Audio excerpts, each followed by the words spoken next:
Hello වීවර්ස් අද ඔයාලා එකතු වෙලා ඉන්නේ ANS අර ප්‍රොෆෙසින් ගෙන තවත් එක වීඩියෝ එකකටයි. කමියා සහ යෝගා යම් දෙනෙක් වෙරළා ආසන්නයේ යෙදෙන කතා බහක් මෙය.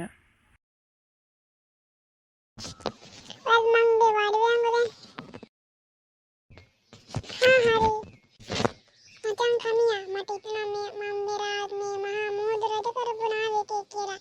මේ මුහුදේ රළ පාගනකොට මට දැනෙන්නේ මගේම රාජධානියට ආවා වගේ.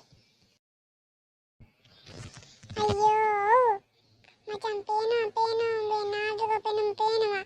හැබැයි ඒ කාලේ උඹ කැප්ටන් ජැක් ස්පැරෝ නන් නෙවෙයි. කැප්ටන් ජැක් කුස්සට වෙන්නේ නැති. විහිළු නෙවෙයි බං. මට දැන් වුණත් මේ මුහුද ඕනම තැනකට පීනලා යන්න පුළුවන්. ඒ තරම් මට මුහුණ ගැන විශ්වාසයි.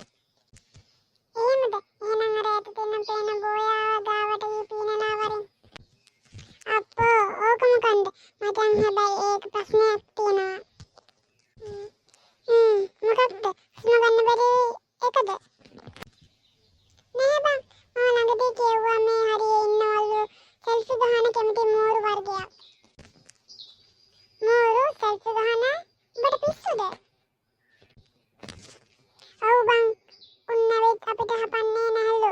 අපේ අතක් හරි කකුලක් හරි අරන් ගිහින් මුන්ගේ Facebook එකට ෆොටෝ එකක් දානවලු. ලන්ච් ටයිම් කියලා.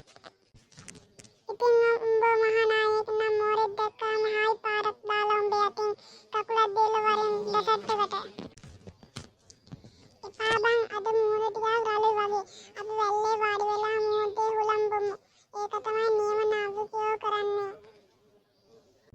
නෑ මචං ඒක නෙවෙයි නියම නාවිකයෝ කරන්නේ. නියම නාවිකයෝ කරන්නේ තමන්ගේ පීනන්න බැරි සමවාහ ගන්න ලොකු ටොක්ස් දෙන එකයි. වරින් යනවා තොටි කන්නා ගන්න. අම්මෝ මචං අර දැක්කද ලොකු තල්මයෙක් ආවමයි කකුල කන්න. ඔයාට ස්පේ නැද්ද? එහෙම මොකුත් ආවේ නෑ. අර එන්නේ කවුද? යකෝ එයා වෙරළ පාර. උඹ නායකයන් නෙවෙයි උඹ. මුහුදු හතේ ඉන්න බයගලම් මහල් මැස්සෙක්. හෙලෝ වීවර්ස් මගේ වීඩියෝ එක හොඳයි නම් සබ්ස්ක්‍රයිබ් පාරක් දාලා කමෙන්ට් එකක් දාන්න. එහෙනම් අදට ඉවරයි.